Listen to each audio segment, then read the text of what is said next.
नांदेडमध्ये एका शिक्षकानं त्याची कार थेट पुलावरून नदीत घातली. त्या कारमध्ये त्याची 2 मुलं होती. आपल्या वरिष्ठ अधिकाऱ्यानं दिलेल्या प्रचंड त्रासामुळे त्यांनी हा टोकाचा निर्णय घेतला, अशी माहिती समोर आली होती.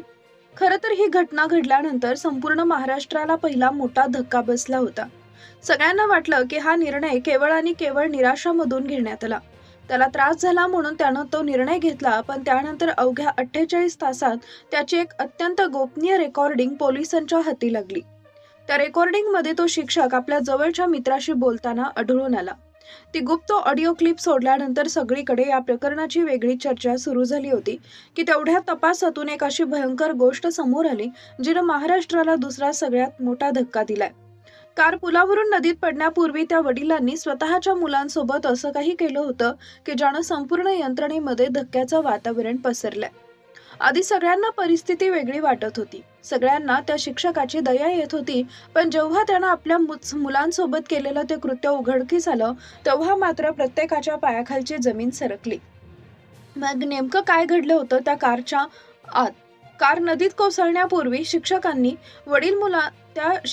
वडिलांनी मुलांसोबत असं काय केलं की ज्यामुळे सगळ्यांनाच मोठा धक्का बसलाय? काय होतं ते प्रकरण आणि मुलांसोबतचा प्रकार उघडकीस आल्यावर या प्रकरणाचं सत्य कोणत्या भलत्या प्रकारे समोर आलं? चला जाणून घेऊया संपूर्ण सविस्तर व्हिडिओ. नांदेड जिल्ह्यातून एक धक्कादायक बातमी 2 दिवसांपूर्वी समोर आली होती, जिनं संपूर्ण महाराष्ट्राला हादरा दिला होता. खर तर ती जी घटना होती तर ती घटना अक्षरशः हादरवणारी होती. कारण की नांदेड जिल्ह्यातील मुदखेड तालुक्यातील पालखी सोहळ्याचा आणि वारा सध्या महाराष्ट्रात वारीचं वातावरण असताना एका शासकीय शाळेत कार्यरत असणारा शिक्षक आपल्या 2 मुलांसह घराबाहेर पडतो. वातावरण तो नेहमीसारखाच घराबाहेर पडला. कोणालाच कल्पना नव्हती की तो पुढे काही करेल. आता अखेर त्यानं पुढे जाऊन नदीत गाडी खाली उतरवली खरी, पण तो खरा विषय जो आज सत्य समोर आला त्यानं सगळ्यांना हादरा बसला. सकाळपासून आजूबाजूच्या लोकांना आणि त्या सहकाऱ्यांना त्याची हालचाल काहीशी वेगळी आणि संशयास्पद वाटत होती. तो गाडी चालवत असताना कोणाशी तरी फोनवर बोलत होता आणि अत्यंत गंभीर भाषेत बोलत होता. आता रस्त्यावर कदाचित थोडीफार गर्दी असावी असं बोललं जात असतानाच अचानक मुदखेड परिसरातील गोदावरी नदीच्या मोठ्या पुलावर एका कारनं प्रचंड वेगानं जात तिनं दिशा बदलली आणि थेट नदीपात्राच्या दिशेनं कोसळण्याचा एक आवाज येतो. त्या दिवशीची घटना होती की एका पुलाहून थेट कार कोसळताना दिसली. कार थेट 50 फूट खाली गोदावरी नदीच्या अथांग पात्रात कोसळते. आजूबाजूचे लोक धावत येतात, पुलाच्या टोकावर येतात. पाण्याचा प्रवाह प्रचंड वाढला की चालकाचं नियंत्रण सुटल्यामुळे अपघात झाला.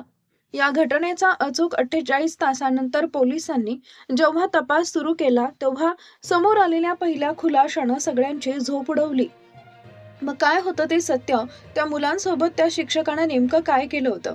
सुरुवातीला बोललं गेलं मुलांचं कशाला घेऊन जायचं, पण आता त्यानं मुलांसोबत जे काही केलं ते उघडकीस आल्यावर सगळ्यांच्या तळपायाच्या मस्तकात गेली. घटना घडल्याची माहिती मिळाली तेव्हा स्थानिक प्रशासन आणि पोलिसांचं पथक तात्काळ घटनास्थळी दाखल झाले. गोदावरी नदीच्या त्या 50 फूट खोल पात्रात कारचा शोध घेणं अत्यंत अवघड. स्थानिक जीवरक्षक आणि क्रेनच्या मदतीनं सलग काही तास अथक प्रयत्न केल्यानंतर अखेर ती कार नदीच्या तळात एका अत्यंत वाईट अवस्थेत सापडली. जेव्हा ती कार बाहेर काढण्यात आली तेव्हा आतमध्ये दिसणारी दृश्य पाहून काळजाचा ठोका चुकला. कारमध्ये तो शिक्षक आणि त्याची 2 मुलं होती. संपूर्ण तालुक्यात मोठी शोककळा पसरली. आता खरं तर ही घटना 2 दिवसांपूर्वीची होती, पण जे सत्य समोर आलं त्यांनी या प्रकरणाचं सत्यच बदललं. एक बाप ज्यानं टोकाचा निर्णय त्याच्या कारणामुळे घेतला, पण मुलांसोबत त्यानं असं का केलं हा प्रश्न लोक विचारू लागले.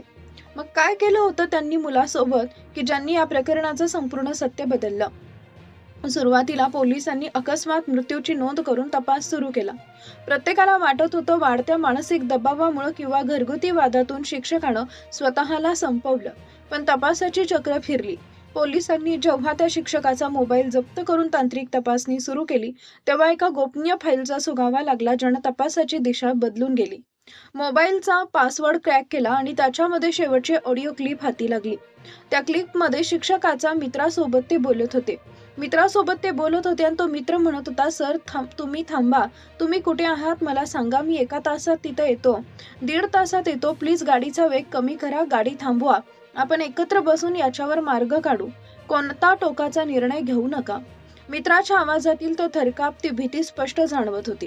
खरं तर या ऑडिओ क्लिपमुळे टर्निंग पॉइंट घडणार होतं. खरं तर आता प्रत्येकाला त्याची दया येणार होती. ती व्हिडिओ क्लिप काल व्हायरल झाली होती, पण आज जे सत्य समोर आलं त्यानं या प्रकरणाची दिशा पूर्णतः बदलून टाकली. एक बाप आपल्या मुलांसोबत असं कसं करू शकतो, असं प्रत्येकाचं वाक्य आता येत होतं.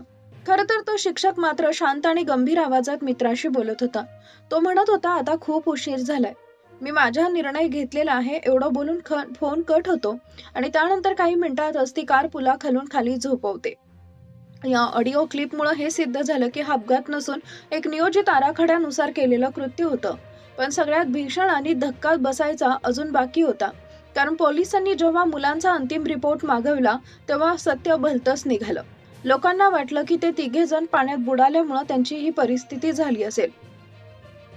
पण जेव्हा डॉक्टरांनी तपासणी केली तेव्हा कार पाण्यात पडण्यापूर्वीच मुलांसोबत काय घडलं होतं ते अखेर उघडकीस आलं आणि अख्ख्या महाराष्ट्राच्या तळपायाची आग मस्तकात गेली. ज्या शिक्षकाला त्रासामुळे त्यांनी निर्णय घेतला म्हणून थोडी सहानुभूती मिळत होती, पण आता अखेर या प्रकरणाचं सत्य उघडकीस आलं. या संपूर्ण प्रकरणाचा मन हेलावून टाकणारा खुलासा समोर येणार होता. खरं तर जेव्हा ही कार घरून निघाली होती त्यावेळेसच सगळं प्लॅनिंग झालं होतं. आता हळूहळू प्रत्येक कडी उलगडली जात होती. प्रत्येक कडीमध्ये असणाऱ्या सगळ्या गोष्टी आता उघडकीस येत होत्या. प्रत्येक गोष्टीमध्ये असणाऱ्या सगळ्या गोपनीय बाबी उघडकीस येत होत्या. आता यातला सगळ्यात मोठा आणि मन हेलावून टाकणारा खुलासा जो होता तो म्हणजे वैद्यकीय तपासणीचा अंतिम रिपोर्ट. आता डॉक्टरांनी सगळ्यांच्या तपासण्या केल्या. जेव्हा गाडी वर काढण्यात आली आणि गाडीतून तिघांनाही वर काढण्यात आलं, तिघांची वेगवेगळी तपासणी करण्यात आली. सगळ्यांची बारकाईनं तपासणी केली तेव्हा असं समजलं की तिथं बुडून काही झालं नव्हतं, तर खरं तर हे सगळं आधीच होतं. होय, परिस्थिती अत्यंत विचित्र पद्धतीनं बदलली होती. कार जेव्हा 50 फूट खोल नदीत कोसळली, पण त्याआधीच काय झालं, त्या मुलांशी त्या बापानं काय केलं हे समजून घेण्यासाठी आपल्याला 2 तास अपघाताच्या मागं जावं लागेल. खरं तर ज्यावेळेस ही गाडी घरून निघाली होती त्यावेळेसच त्या व्यक्तीला डोक्यात प्लॅनिंग होतं. त्यानं पुढे जाऊन त्याच्या मित्राला फोन केला, त्याच्या मित्राचे आभार मानले. मित्राला म्हणाला, तू माझ्या पाठीमागे वाघासारखा उभा राहिलास. असं वाक्य त्या फोन रेकॉर्डिंग मध्ये येत होते. पण एका बाजूला त्याच्या डोक्यात त्याच्या मुलांविषयी काय विचार सुरू होतं ते खरं तर आता सगळ्यांचा अंत झाला. पण त्या अंत होण्याच्या आधी त्यानं आधी काळीच पिळवटून टाकणारी गोष्ट केली, ज्याचा विचारच कोणी करू शकत नाही. हळूहळू सगळ्या गोष्टी उलगडत होत्या. जेव्हा तो पुढे निघाला, ही कार कोसळण्याच्या आधी जेव्हा त्याने एका साईडला गाडी थांबवल्यानंतर त्याच्या डोक्यातला प्लॅन त्यानं पुन्हा एकदा आठवला. त्याला पुढे जे करायचं होतं, कदाचित का कुणास ठाऊक त्याला त्या दिवशी भीती वाटली नसेल, पण त्यानं काय केलं आणि त्याची दोन्ही मुलं कदाचित त्याच्यामध्ये होती. आता वैद्यकीय अहवालामध्ये काय समोर आलेलं आहे ते तर आपण पुढे जाणूनच घेतो. पण त्या वैद्यकीय अहवालामध्ये जी गोष्ट समोर आली, त्यानं काम असं केलं की काही किलोमीटर आधीच केलं होतं जिथं गाडी बंद पडली होती. खरं तर त्यानं त्या दोन्ही मुलांचा अंत होता तो गाडी पडण्याच्या आधीच झाला होता. मुलांचा अंत पाण्यात पडल्यामुळे नाही तर आधीच झाला होता. बापानं आपल्या मुलांचा अंत केला आणि नंतर कारसह स्वतः नदीत झोकून दिलं. रिपोर्ट समोर येताच स्वतः पोलीस अधिकाऱ्यांच्या पायाखालची जमीन सरकली. कारण की इतकं क्रूर कृत्य का करावं या संपूर्ण विचारानं नांदेड जिल्हा शून्य झालाय. या भीषण खुलाशानंतर आता जी शेवटची कडी उरली होती की त्यानं असं का केलं, तर अखेर आता पोलीस असंही म्हणू शकतात की याच्या शिक्षकाच्या कौटुंबिक जीवनात काही तीव्र वाद होते का, मानसिक ताण होता का, पण त्याचा मुलाचा स्वतःकडे ताबा ठेवण्याच्या नादातून किंवा सोडाच्या भावनेतून हा टोकाचा निर्णय घेतला असावा का, असाही संशय आता त्या ठिकाणी येतो आहे. घरगुती वादातून हे झालं असावं असंही त्याच्या मागे आता संशय बळावला जातोय. नक्कीच यावर पोलीस प्रशासन वेगळा तपास करत आहे. पण घडलेल्या घटनेवर तुमचं मत काय आहे कमेंटमध्ये नक्की कळवा. चॅनलला नवीन असाल तर सबस्क्राईब करा. धन्यवाद.